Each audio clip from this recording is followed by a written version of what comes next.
Graça e paz, igreja. Deus abençoe vocês. Que noite gostosa, né? Friozinho atípico. Estava falando com o Daílson, o Fluminense, o Carioca, não pode receber um friozinho que já se agasalha todo. Que bênção, irmãos. Estamos aqui compartilhando esse tesouro. A Bíblia é um tesouro para as nossas vidas.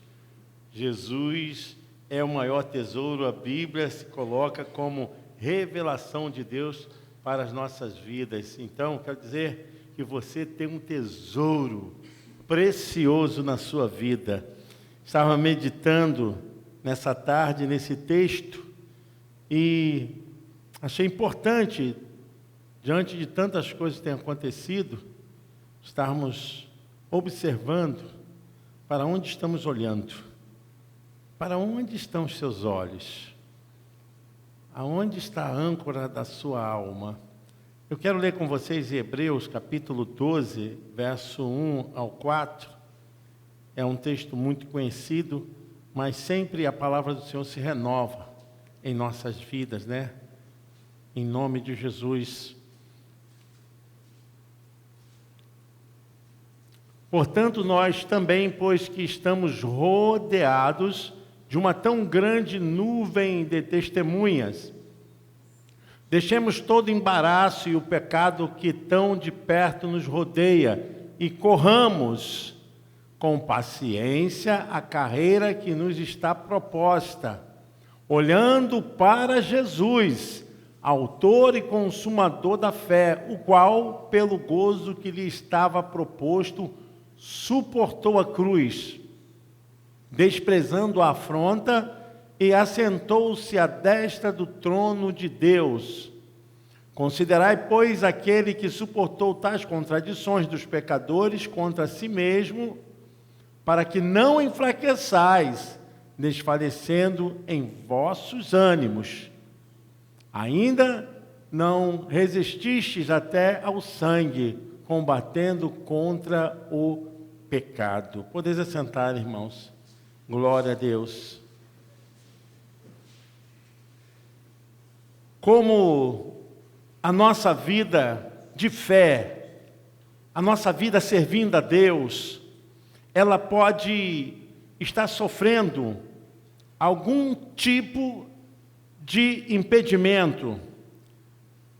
Como os nossos pensamentos podem estar presos às coisas mais rudimentares dessa vida para nos assaltar a nossa fé, para roubar a nossa fé. E nós estamos aqui nessa vida, como diz o texto, numa carreira, numa missão, num propósito. E o texto fala para cumprirmos essa corrida da fé, essa etapa que temos aqui nesse mundo que chamamos de vida, de existência, porque aqui nós estamos treinando para aquilo que vai ficar para a eternidade. E aquilo que vai ficar para a eternidade é decidido aqui, irmãos. É aqui nesse tempo de existência. O autor da carta aos Hebreus menciona aqui grandes acontecimentos, no capítulo 11, de grandes homens, grandes mulheres que venceram através da fé.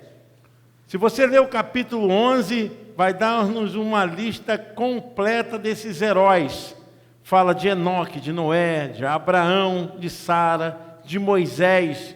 E o escritor depois, então, ele encerra e nos apresenta como a maior revelação, o exemplo máximo da fé perfeita, Jesus, olhando para Jesus.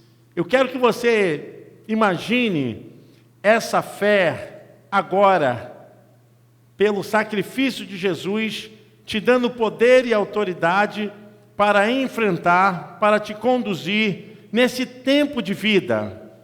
Porque aqui é que nós temos muitos conflitos e muitos problemas que geram em nós, muitas vezes, uma capacidade de incompetência, de fraqueza, de estarmos estatalados diante das situações. É muito comum, se nós começarmos a olhar simplesmente por uma perspectiva humana, nós vamos até justificar. Eu tenho motivo para parar, eu tenho motivo para não continuar, eu tenho motivo para dizer, chega.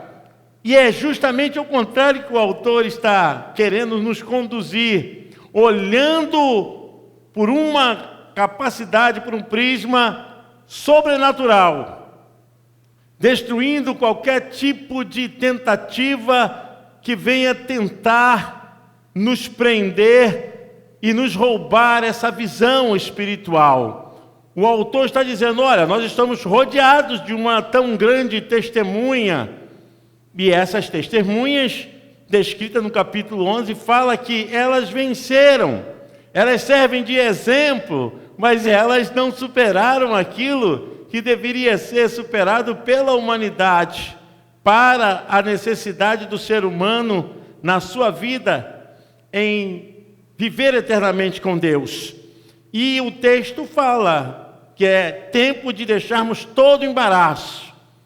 É um tempo em que nós temos que ver o que está nos impedindo, o que está nos atrapalhando, o que se coloca como um entremeio, um impedimento entre nós e Deus. E o autor está dizendo, olha, esse é o tempo para quem está nessa corrida da fé, que está avistando aquilo que é a máxima da sua vida, deve continuar a correr, deixando de lado esses embaraços, esses sentimentos, essas situações que comum tentam atravessar a vida de qualquer pessoa. E o texto fala, olha, nós precisamos ter o exemplo daqueles que venceram pela fé. Deixemos todo embaraço, tudo aquilo que pode servir como algo que atrapalha. Eu quero dizer que muitas coisas nessa vida podem se entremear entre a tua fé e o seu Deus. Muitas coisas. Nós temos, por uma condição humana, de tentarmos justificar os nossos erros, as nossas faltas, as nossas fraquezas. E o autor está dizendo, olha, não é tempo de você pensar dessa forma. É tempo de você continuar. Nós estamos como quem está numa corrida. Corramos com paciência a carreira que nos está proposta. É a carreira da fé. É o exercício que é todo dia. É a necessidade de estimularmos o nosso contato com Deus, não por aquilo que se entremeia, que tenta nos impedir, nos embaraçando, mas colocando o nosso coração, a nossa alma, naquele que fez a obra perfeita, que fez o trabalho levando sobre si todos os males do universo, levou tudo sobre si. E o texto fala que é Ele, Jesus, Ele que levou sobre si e suportou a cruz, e que agora nos deixa completamente numa linha de acesso ao trono de Deus. O versículo 2 fala sobre isso, olhando para Jesus, autor e consumador da fé, o qual, pelo gozo que lhe estava proposto, suportou a cruz, desprezando a afronta, e se assentou à destra do trono de Deus. E é essa a razão maior de nós estarmos vivendo para Deus, porque a vida não vai nos proporcionar coisas simplesmente que nos deixam contentes, coisas que nos deixam até mesmo muito satisfeitos, mas a vida vai nos proporcionar coisas que tragam tristeza, sofrimento, abandono, desespero. A vida pode produzir sensação de esvaziamento, de sentimento de estar destruído. A vida pode produzir em nós muitas causas e que vão gerar sintomas em nós comum da vida. E o autor está falando a respeito disso, que essa é uma realidade, que tudo pode tentar nos atravessar, tudo pode tentar nos alcançar para não estarmos mais fazendo a corrida da fé. É uma corrida. Nós não estamos no lar eterno, nós não chegamos no lar eterno, nós estamos numa corrida, estamos indo para o lar, amém, irmãos?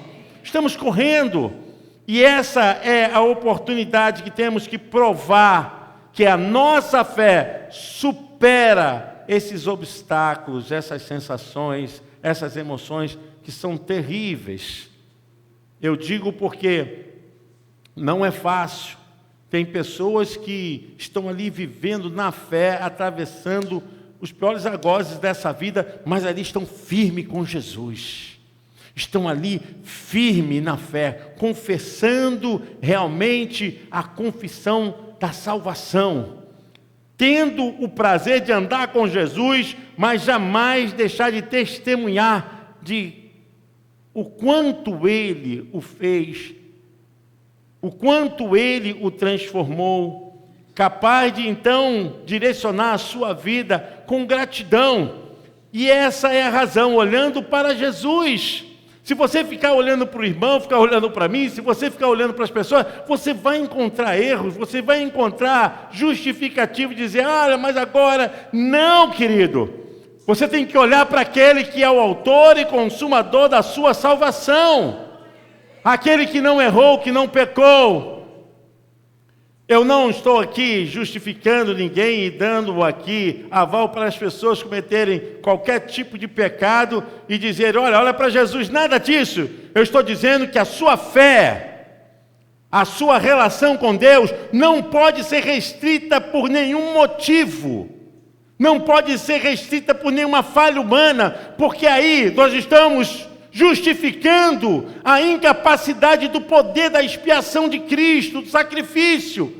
Quando alguém diz, olha, eu deixei a obra de Deus, eu deixei de seguir a Jesus por causa disso, por causa daquilo, você está enfraquecendo e diminuindo o poder da expiação de Cristo, do que Ele fez. A obra que Ele fez é muito maior, mais relevante de qualquer justificativa humana. E é nele que o texto diz, olha, olhe para Ele, o que Ele fez, olhe da cruz. Se certifique que o seu olhar está na cruz. Se certifique que a sua vida está ligada nele. Porque nenhuma justificativa é aqui aceitável para alguém deixar de correr a carreira da fé. A carreira da salvação. Aqui a carreira que está falando da fé é justamente alimentar esse espírito de alguém que é salvo por Jesus. Que embora venha o que for, atravesse as dificuldades que forem, estar agora sendo conduzido pelo Espírito do Autor, daquele que conquistou a minha salvação, ser conduzido pela fé, não por aquilo que pode impedir-me de caminhar, não por aquilo que pode, no momento, impedir que eu continue confessando a minha salvação. Ele que é o autor da nossa fé, Ele que deve ser sempre a perfeita clareza que os nossos olhos precisam estar vislumbrando. Jesus é o exemplo máximo, é nele que você tem que colocar o seu olhar, e ela é a maior força, o nosso olhar é a maior força por uma questão externa que interioriza aquilo que nós estamos vivendo. Você precisa ter o seu olhar firme em Jesus, porque se você tirar a sua visão de Jesus, você vai se impregnar com qualquer tipo de coisa. A imagem que vai chegar dentro de você vai fazer realmente uma bagunça espiritual dentro da sua alma. Vai criar vários motivos para você entrar em uma situação de não estar mais correndo a carreira da fé. É muito comum, irmãos, 24 horas por dia nós estamos sempre colocando a razão de alguma coisa que nós não conseguimos em alguém. É muito fácil a gente justificar isso, nos isentamos da responsabilidade pessoal, intrapessoal, porque tem isso também, porque muitas vezes as pessoas agem assim sabendo que estão errando, mas tem aqueles que estão fazendo isso porque, infelizmente, não são robustecidos na fé, não têm um conhecimento da palavra, porque o que traz realmente a fé é ouvir a palavra. A palavra que nos dá força, é o alimento, é a palavra que nos sustenta. A palavra, ela atravessa em nós realmente o poder de Deus.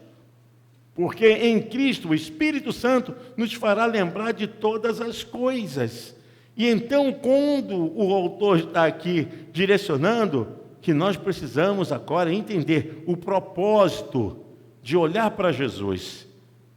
Pelo que o texto diz, pelo gozo que lhe estava proposto. Era a sua missão, era o seu desejo de que ele se entregasse, de que ele enfrentasse. E a razão disso tudo, para nos justificar. Isso significa que nós somos salvos porque ele tem desejo de nos salvar através da sua obra expiatória.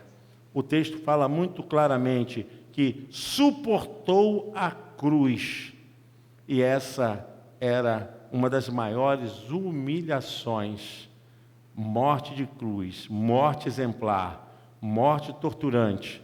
Era para ridicularizar quem fosse a vítima, quem fosse o culpado. Ali era um exemplo para dar à sociedade, tanto judaizante quanto romanas, para que pudesse ver ali que existia uma justiça, e essa justiça era uma justiça de humilhação. E a Bíblia diz que Jesus, ele chegou ao ponto de assumir esse lugar, morrer numa cruz, que era para quem fosse aquele que agravou contra a lei, contra os direitos alheios, e Jesus assumiu esse lugar. Era um posto de terrível humilhação. Ali a pessoa era vista, exposta, e o seu fim era para dar exemplo. Por isso que a cruz que Jesus enfrentou, ele enfrentou em nosso lugar, porque era para ladrão, era para aqueles que violavam a lei, aqueles que tinham realmente culpa e mereciam uma sentença, mas ele, por nada desses motivos, é que foi levado para essa cruz.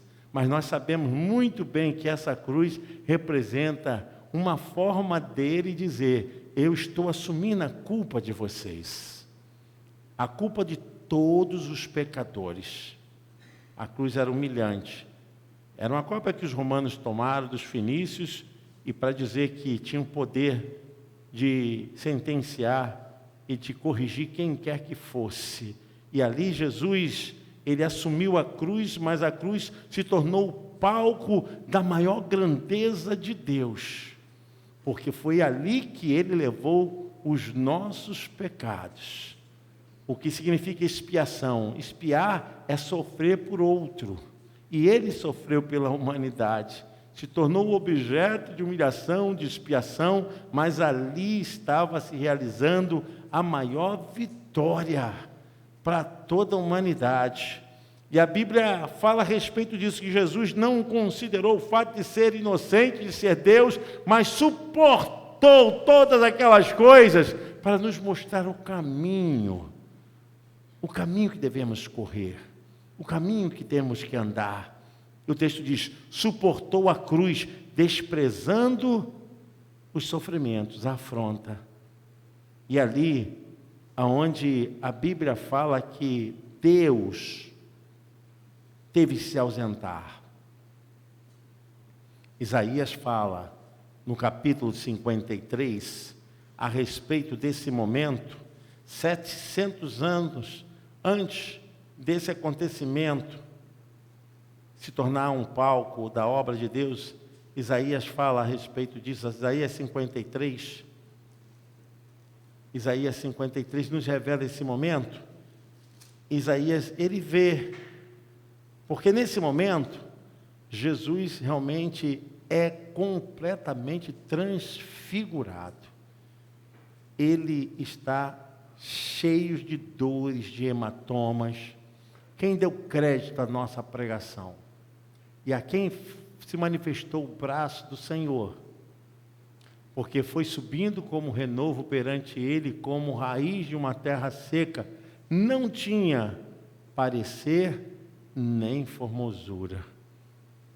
E olhando nós para ele, nenhuma beleza víamos que o desejássemos. Aqui ele estava na cruz, cheio de hematomas, desfigurado. Não tinha beleza. Era desprezado, como eu contei a história da sentença de morte de cruz, e o mais indigno entre os homens, homem de dores, experimentado nos trabalhos e como um de quem os homens escondiam o rosto. Era desprezado e não fizemos dele caso algum. Mas o que é que diz? Verdadeiramente, ele tomou sobre si as nossas enfermidades e as nossas dores levou sobre si. E nós o reputamos por aflito, ferido de Deus e oprimido. Mas aí que está. Mas ele foi ferido por quê? Pelas nossas transgressões e moído pelas nossas iniquidades. Aí que diz? O castigo que nos traz a paz estava sobre ele, e pelas suas pisaduras fomos sarados. Amém? Você pode aplaudir ao Senhor? Glória a Deus! Aleluia! De forma que essa palavra vai entrando em nós, tornando carne da nossa carne, sangue do nosso sangue, músculo dos nossos músculos, nervos dos nossos nervos. Nós compreendemos que o que Ele fez é maior do que qualquer coisa que venha nos subtrair essa intimidade com Ele, com o Pai. Porque os prazeres aqui são passageiros. Os momentos, o que é vaidade? Vaidade é um tempo. Por isso, Salomão diz, tudo é vaidade. Vaidade é um tempo. As pessoas querem uma coisa com que daqui a pouquinho deixam de ter e a vida passa. Tudo é passageiro. A única coisa que não passa é a palavra de Deus. Ela é eterna, ela é poderosa para destruir fortaleza, o Espírito do Deus eterno. Corramos a carreira que nos está proposta. O apóstolo Paulo fala a respeito disso porque a coisa mais poderosa na vida cristã é você não ser subtraído da intimidade com Deus, é você não parar, é você não ser iludido com nada, porque a vaidade, tudo é passageiro, vaidade é coisa passageira, tudo aqui passa. Quando você olha para Jesus, você passa a entender que a sua vida agora não tem outra motivação, não tem outra realização a não ser você ter como Jesus o exemplo cabal da fé, olhando para Jesus, imitando-o, vivendo na fé e sendo possuído por esse desejo. Porque o texto fala no versículo 3, considerai, pois, aquele que suportou tais contradições dos pecadores contra si, para que não enfraqueçais, desfalecendo em vossos ânimos. Eu vejo que a vida cristã, ela tem altos e baixos. Tem altos e baixos. Eu quero dizer que nós vamos, uma hora ou outra, enfrentar coisas que não nos agradam.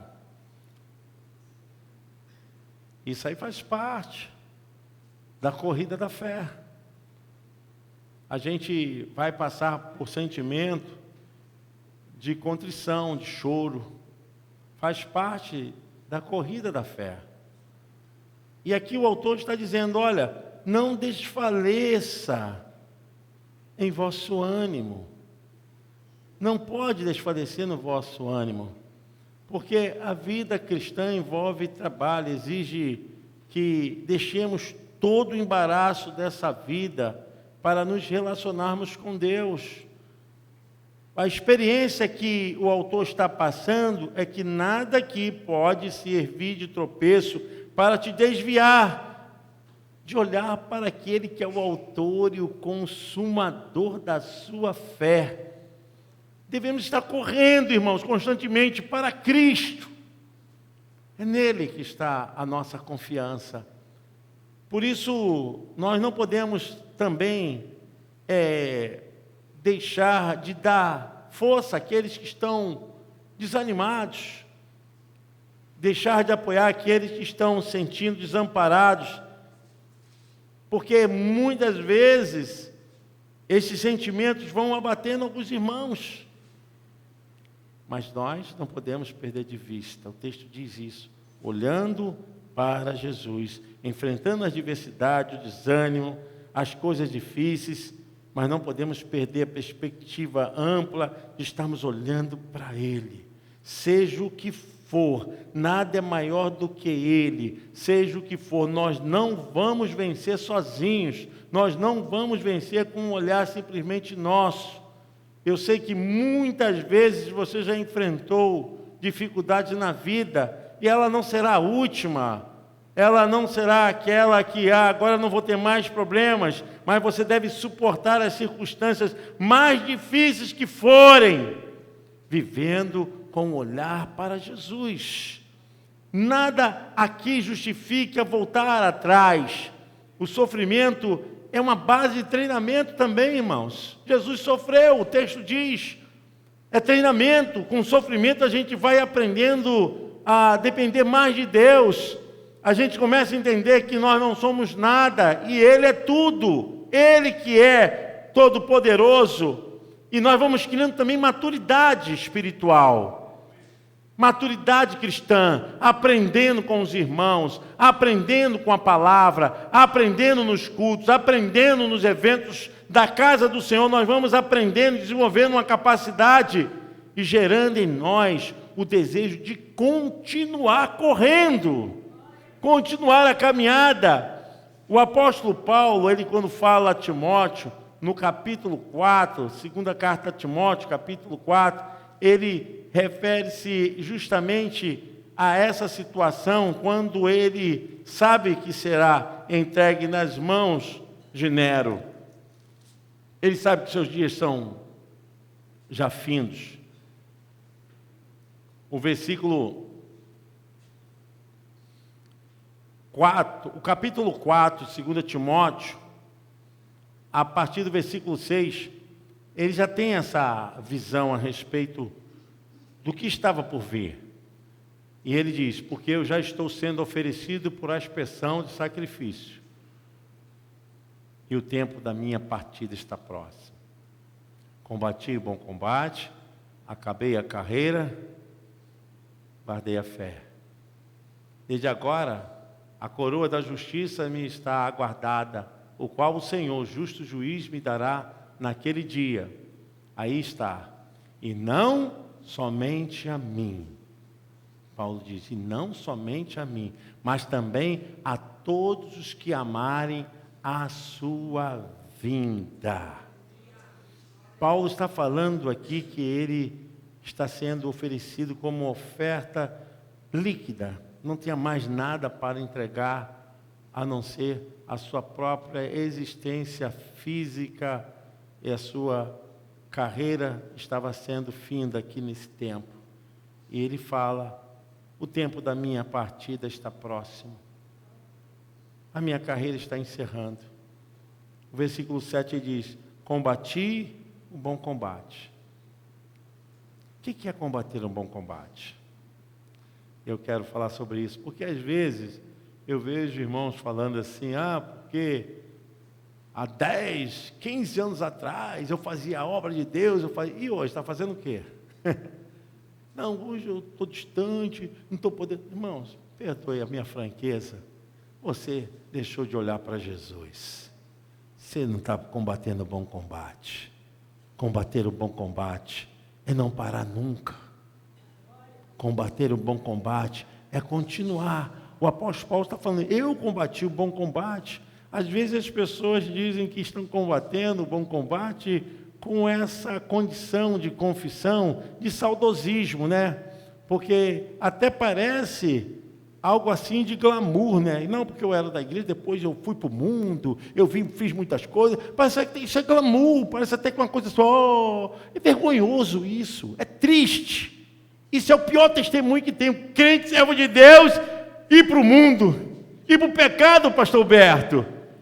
Isso é vergonhoso, isso é triste. Combater o bom combate é não parar nunca a carreira que está proposta. Aí o irmão fica esse tempo todo, ainda conta como se isso fosse um glamour espiritual. Paulo diz, olha, combati um bom combate, acabei a carreira. Nunca foi interrompida, nunca foi parada, não deixei de fazer nada. Eu completei, eu encerrei. E ele diz, depois de ter feito isso tudo, ele diz, guardei a fé. Guardei a fé.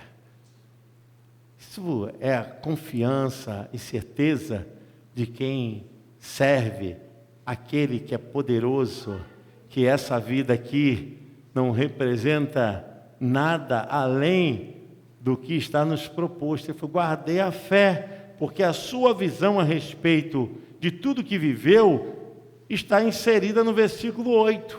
Ele diz, desde agora a coroa da justiça me está guardada, o qual o autor, aleluia, o Senhor, o justo juiz me dará naquele dia, e não somente a mim, mas também a todos os que amarem a sua vinda. Eu fico realmente me questionando, irmãos, com muitas novidades para o Evangelho, e a gente percebe que as pessoas são conduzidas como massa de manobra, os invencionismos que estão entrando dentro das igrejas, as manobras de cultos e tantas coisas que a maior referência do culto é Jesus. Você tem que olhar para Jesus. Esse culto está trazendo Jesus como centro da pregação, como centro da sua fé, como centro da sua carreira cristã. Fique nesse culto. Nós estamos enfrentando agora uma onda de tantas novidades, de tantas invencionices para atrair as pessoas. O Evangelho é um só. O Evangelho é o poder de Deus para transformar o pecador. É a palavra de Deus. Quem faz a obra, quem renova, quem trabalha no ser humano é o Espírito Santo de Deus. Você deve olhar para Jesus, meu irmão.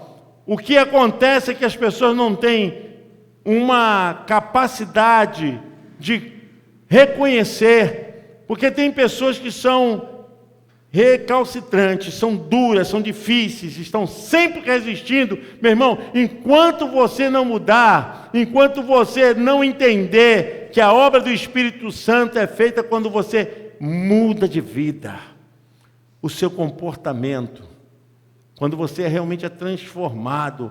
As pessoas querem servir a Jesus, mas ainda amando o mundo, amando as coisas do mundo, não tem como avançar. Nós não precisamos de técnicas mundanas para trazer o pecador para a obra de Deus, porque quem faz essa obra é o Espírito Santo de Deus.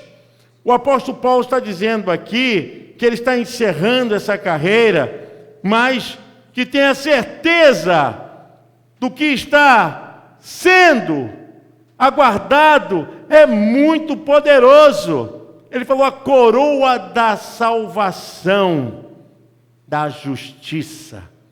Ele está falando a coroa de quem, no final de tudo, recebe um prêmio, recebe essas salvas de grandes vitórias. Ele diz, olha, está me aguardando agora uma salva de muitas vitórias, porque eu não parei, eu não enfraqueci, me está guardado, não somente a mim, mas também a todos os que amarem a sua vinda. E essa é a máxima do Evangelho. O Evangelho é sempre o poder de Deus nos renovando, nos promovendo para a palavra, As pessoas acham que é fácil ser servo de Deus. Não é fácil, não. Não é fácil ser serva de Deus, não. Não é fácil, não. Não é fácil seguir o caminho. Não é fácil, não. O caminho é estreito e apertado. E são poucos. Porque muitos serão desviados. Muitos vão olhar para trás. Muitos vão ficar presos às emoções e sensações dessa vida. É muito comum pessoas trocarem a fé por coisas de vaidade, porque tudo é vaidade, e o ser humano fica preso a esse sentimento. Paulo está dizendo justamente a necessidade de permanecermos nessa carreira da fé, a coroa de louros que está para ser entregue a todos os vencedores, é o símbolo do triunfo, da honra, é o prêmio maior daquilo que está para a todos aqueles que permanecerem na fé. Paulo, então, ele se refere a essa coroa da justiça como um prêmio maior da fé. Nada o impediu de continuar a carreira. Paulo falou, a despeito de tudo que tenha enfrentado, ele continuou, sem desânimo, mesmo em perseguição, estava olhando para Jesus. E eu fico pensando, irmãos, que nós temos que enfrentar o que for e olhando sempre para a promessa maior. E é com a nossa fé que nós vamos vencer o mundo. É com a nossa fé que nós vamos vencer os obstáculos. É orando. E as pessoas não sabem o poder da oração. A oração tem um poder muito grande. Hoje, a ciência já está comprovando o poder da oração, e isso já se tornou prova científica, isso já se tornou, já no campo da neurociência, uma realidade, que aqueles que têm fé, aqueles que creem em Deus, eles têm poderes para mudança orgânica, para a condição de melhora, de recuperação. Pessoas que têm fé são capazes de aumentar o anticorpo, então ter capacidade de vencer circunstâncias até orgânicas. Então a fé é tão poderosa que hoje a ciência não é questão de argumento de pastores, de teólogos, não. A ciência está comprovando que a fé pode fazer mudanças maravilhosas no corpo físico, em condições de recuperação de pessoas pós-cirúrgicas, estão tendo condições de melhoras maravilhosas. E quando nós pensamos que essa fé, na construção dessa carreira que temos, ela é capaz também de estar nos subsidiando força, capacidade, de não olharmos para aquilo que vem diminuir, porque é uma das coisas que o ser humano mais tenta justificar. A vida está difícil, a igreja já não é mais a mesma, o pastor, as pessoas tentam, que fulano de tal está pregando, já não estou gostando mais. Isso são justificativas de entraves interiores, de incapacidade de assumir verdadeiramente um olhar para Jesus, porque isso não pode se tornar algo que seja uma doutrina para a vida cristã. Não, isso não é algo para a doutrina da vida cristã. A doutrina da vida cristã é essa, meu irmão: você vive pela fé. Vive pela fé, independente do que aconteça. A nossa vida está realmente nele. E a palavra hoje liberada é essa: continue na sua carreira de fé. Sabe, as pessoas têm oportunidades muito importantes na vida. A maior oportunidade de todas as oportunidades é servir a Deus. Pensava sobre isso. É muito importante a pessoa ser bem-sucedida. É muito importante a pessoa ter uma carreira, ter um diploma. É muito importante a pessoa ter dinheiro. Mas se a pessoa não tem Jesus, ela não tem nada. A verdade é essa. Não adianta a carreira que tem tempo limitado aqui, mas a maior de todas as carreiras é a carreira da vida espiritual. Hoje, nós atravessamos um mundo conturbado. É muito triste que há maior número de desigrejados do que número de congregados. Falo com tristeza isso. Falo com tristeza. Há um maior número de pessoas afastadas do Evangelho do que pessoas firmes, congregadas, tendo comunhão com a igreja.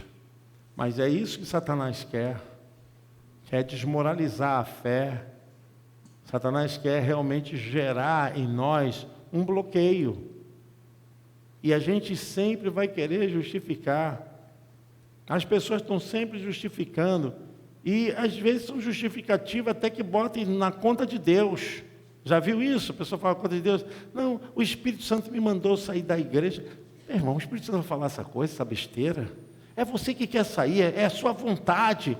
Para de colocar justificativas e culpando as pessoas. As pessoas não estão mais assumindo um olhar para o autor e consumador da fé. Fica olhando para as circunstâncias, para os seres humanos, olhando para quem realmente é falível. Olhe para Jesus. Quando você olha para Jesus, quero ver o que você vai justificar a sua parada, o seu retrocesso. Qual a sua justificativa? Quando você olha para Jesus, você não tem como deixar de estar caminhando a carreira da fé. Passe o que passar. E a Bíblia fala, nós estamos rodeados de uma tão grande nuvem de testemunha. Eu penso, irmãos, que na eternidade, os heróis da fé, os homens e mulheres de Deus, eles de alguma forma devem ter acesso, assim, pelo testemunho dos anjos de Deus, do que está acontecendo aqui, a respeito de, olha lá, está vendo lá o irmão tal pregando, evangelizando, tem homens de Deus, tem mulheres de Deus. Eu acredito que há realmente um relatório na eternidade diante de Deus a nosso respeito. Falando a respeito, está vendo aquele irmão que luta, mas está lá, ó, pregando, vivendo, e passando essa dificuldade na família, mas está com os joelhos dobrados, orando. Estamos rodeados de uma tão grande nuvem de testemunhos, estão testemunhando o que nós estamos passando. Estão vendo? Existe até uma música do Paulo César Brito que fala a respeito disso. Quando terminar essa vida e lá no céu eu chegar, ele disse que então vai ver muitos irmãos e eles vão perguntar: como foi que você fez para chegar até aqui? E ele diz: e falarei e cantarei de Jesus que me salvou. O nosso testemunho maior para atravessarmos o que temos para atravessar, independente do que seja na vida de cada um, o que vai te fazer vencer tudo isso é aquele que te salvou, Senhor e autor da sua fé. Então, pare de dizer que você não faz nada, porque você, anos atrás, alguém te humilhou, alguém te bloqueou, alguém te impediu de fazer. Pare, porque isso não justifica. Porque você está olhando para aquele que já fez a obra por você. E nós somos aperfeiçoados nele, por ele, para ele. Nada justifica você parar a missão, a obra, o chamado, aquilo que Deus entregou em suas mãos. Nada. O apóstolo Paulo fala em Romanos, que eu acho mais importante, Romanos capítulo 8, o versículo de número 37 em diante, que ele relata a respeito dessa confiança. Ele diz: mas em todas estas coisas somos mais do que vencedores, por aquele que nos amou. Aí ele fala o que pode inserir nessa vida física, nessa vida material, porque estou certo, ele diz, de que nem a morte, nem a vida, nem coisas sobrenaturais, os anjos, nem os principados, nem as potestades, nem o presente, nem o porvir, nem a altura, nem a profundidade, nem alguma outra criatura nos poderá separar do amor de Deus. Pode passar, que está em Cristo Jesus, nosso Senhor. Paulo fala ainda que tenha ainda toda a interferência mais difíceis dessa vida, nada disso pode nos separar do amor dele. Fique firme, irmão. Fique firme, correndo a carreira da fé. A gente vê pessoas deixando Jesus por causa de bebida, deixando Jesus por causa de vícios, deixando Jesus por causa de prostituição de mulher, de homem, deixando Jesus por causa de prazeres sexuais, deixando Jesus por causa de vícios malditos, e as pessoas deixando Jesus por causa de dinheiro, por causa de sociedade, e pessoas querem, e tudo isso vai levar a pessoa para encerrar a sua vida, para ser impedida. Nada poderá nos separar do amor de Deus. Isso quer dizer o seguinte: ainda que tentem, ainda que isso venha, mas não tem o poder de superar o amor de Deus que está em nós. Nós temos que parar com essa coisa de ficar sempre culpando as pessoas. Isso se denomina uma condição dentro da psicologia, da pessoa ter uma resistência, mecanismo de defesa que é sempre projetar, chamado mecanismo de defesa de projeção. Eu não vejo em mim, eu jogo nos outros. Pare com isso. Reconheça que você que tem que tomar uma posição. Saia desse castigo mental, essa coisa, que fulano de tal, tempos atrás, que a igreja, que fulano... Pare com isso! A obra de Deus em você foi completa! Nós não podemos ficar nesse castigo, nessa coisa que fica nos dilacerando. Agora já não existe mais como estar presos dentro desse castigo mental. Jesus nos libertou, amém?